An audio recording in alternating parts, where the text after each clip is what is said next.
Oh wow. This seems like you, Sarah. This is like, you're kind of dark and shit, so this is probably all it is. Listen, I've said it before, I don't want to be around when shit goes down. I do not have a survival instinct. This is probably what makes me an inadequate partner romantically.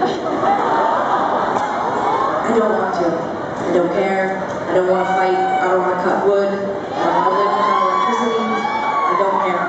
If it comes down to it, and you're wondering to yourself as you scramble from cave enclosure to cave enclosure, looking for shelter, fighting for survival, if it never crosses your mind, I wonder if Sarah from Tegan and Sara is still alive to... No, I'm not. I absolutely am not. So, that's all I can say about that. There you have it. Very good question. Thank you very much. Number 7. What is your question? Hi, my name is Lauren. Hi, Lauren. My question is, what is the funniest story or memory that you have? The funniest? Funniest or most memorable, best, whatever. Alright. I mean, honestly, like, some funny shit goes down in our lives, like, on a daily basis. It's true. Number 1. Okay, the last 24 hours, the funniest thing that's happened to me. Oof. Yeah, apparently this hasn't been a funny 24 hours for me. It's true, a lot of funny stuff has happened to Sarah in our lifetime, but being put on the spot like this, my goodness, I mean, probably the funniest thing that's happened to me this year was going to get a manicure pedicure on Valentine's Day with my girlfriend, and in the end there wasn't enough people to do the manicure pedicure, so the receptionist did mine. I know it sounds made up, but I swear I have photos. I actually got my nails done next to the cash register, and she would periodically put my hand back in the dish, and she would take people's money and give change. And yeah, I'm not going to tell you the full story, but that was probably the funniest thing that happened to me this year. Not at the time. At the time, I felt deep, deep shame and embarrassment. But at the end of the horrible manicure pedicure, the woman came over and gave me a massage and threw my neck out because it was such a violent massage. And my girlfriend videotaped the whole thing, and we'd show it to each other every once in a while, that video. But that was probably the funniest thing that ever happened to me. Shit like that happens to me all the time. So, you know, the truth is that we've been touring, like, on the road for 12 years, and sometimes the only thing that, besides crying, in the first 6 years, the only other thing that we would occasionally do is laugh at one another. So it's weird because sometimes I forget that humor doesn't have to be something that's mean. You know, like, I forget that... I think a lot of people forget that, but I just think like you start to laugh at things that normal humans would never laugh at, but the only way to get through those situations is to laugh at them. Like for example, we were in a very scary bus accident in Europe recently, and after like an hour of being in shock, mostly it just turned into jokes and making fun of people the way they screamed when we were in the accident. So I think that that's sort of how you roll when you're in that kind of situation, you know. I mean, we didn't literally roll the bus, but I mean, that's how we roll, and that's sort of how we deal with it.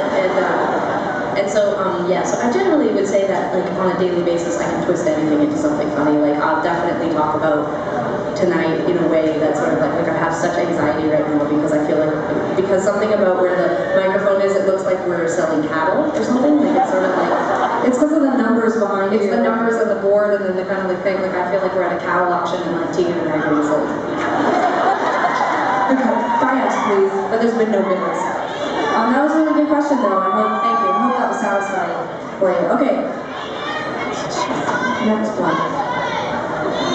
You want an audience question? Okay, hold on 1 second. That's so kind of you. No, I'm going to say, because I'm sitting here, Yeah? whoever had 8 gave it up, and I got it, so I'm going to let... You want to give up? For you, but I can either give it up or ask and let someone else. Okay. It's a serendipity. Well, let's hear the audience question just for fun. Scream it out. That's so generous of you. Okay. Okay, hold on. Whoa. Sorry, I made a giant mistake. Only one. Only one, and just that one person who asked. You may scream your question. I'm proud of your own.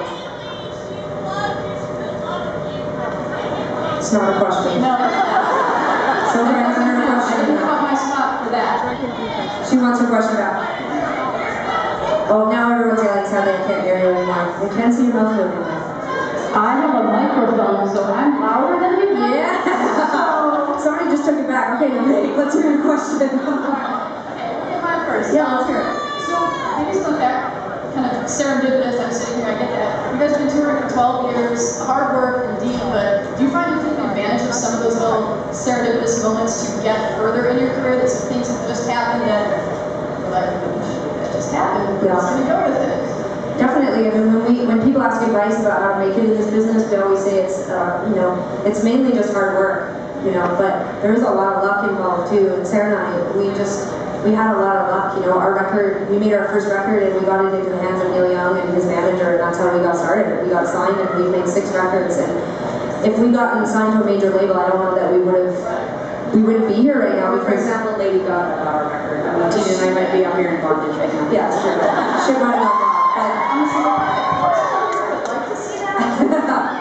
Later on in our career. But yeah, no, there's been a lot of funny things that have happened that have just been good luck for us for sure. And mainly it's just the people. I really think that most of it has to do now with just people telling other people about our band. You guys really are the ones that spread the word, and so it's your guys' support. So, but yeah, yes.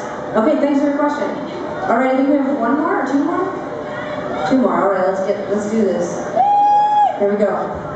Hey everyone. What's up? I wanted to know, as artists and writers, for I guess each of you, what is one song that you've written that after you finished it, you knew that it was something that you were really proud of? Oh geez. I mean, generally I mostly hope that once the song is done, they're all not crap, so if I write a really good one, I do generally, I think you generally know when you've written something really special. Like I knew Walking with a Ghost was really hooky, and I knew that because it was always, it was always in my head, and even before, this was before the internet, well at least before I had the internet in my house, and so I just had to wait to show it to Tegan, and I remember we were going to go on a tour of Europe, and I had written it while I was living in Montreal, and I recorded it, and the first night we arrived in Europe, I was really excited to play it for Tegan, because I thought that it was something really special. So you sort of have an instinct when you write something. You always think they're good, but then there's kind of like something special, that one, chorus or something. Like I remember writing Back in Your Head, it was the same thing. Like as soon as I wrote the bass line for Back in Your Head, I told Tegan it was a hit, and she said, "Speed it up, it's very slow." It's very boring. I didn't say it was boring. I said it would be fast. It's true. She didn't wet herself the way that I did when I heard it. But yeah, no, it's you always try not to write something that sounds terrible. Thank you very much for the question. All right, last question. Here we go. We did it, you guys, all together. Asheville, we did it. All right, the last wristband. Here it is. Hi. Hi. My name's Laru. Hi. It's nice to meet you. Nice to meet you too. I have sort of a 2-part question, and it's probably different for both of you. Lyrically, which song are you most attached to? And then I'm guessing the song you enjoy performing most is a different song.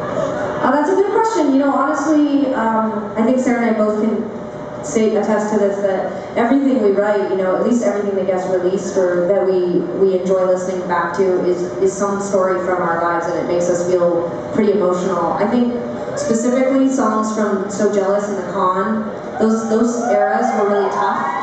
Yeah, and I feel like those are the records our fans from long ago, they still attach to those records a lot, and that's because we were depressed as hell. And they're great, Nobody wants to hear about how happy you are. It's true. Wherever you are. It's true. And so I think we attach to that emotionally, we still connect to that. So I'd say any song from that era. It's hard to pick one. And performing live, I love playing the new songs just because it's new, it's fresh, and I think Sara and I have grown so much as musicians that it's fun to challenge ourselves on stage. But it's really just about the audience. If the audience responds well, then we play better and we play harder and we have fun. So it's just, it's a negotiation between us and you and you and you and you and you. So anyway, thanks for the question. Thank you for coming to Asheville. Thank you for having us in Asheville. Okay, so we're gonna play 2 more songs, but I just want to say, I saw lots of hands up, and I just want to say that it's so cool that you guys even want to talk to us, and thank you so much for wanting to. And we have to eventually end the show, so we have to keep playing. But thank you for being so patient, and for those of you that listened and paid attention, thank you so much. It's going to be so great, and you're going to get to see yourself on film, which is exciting. So anyway.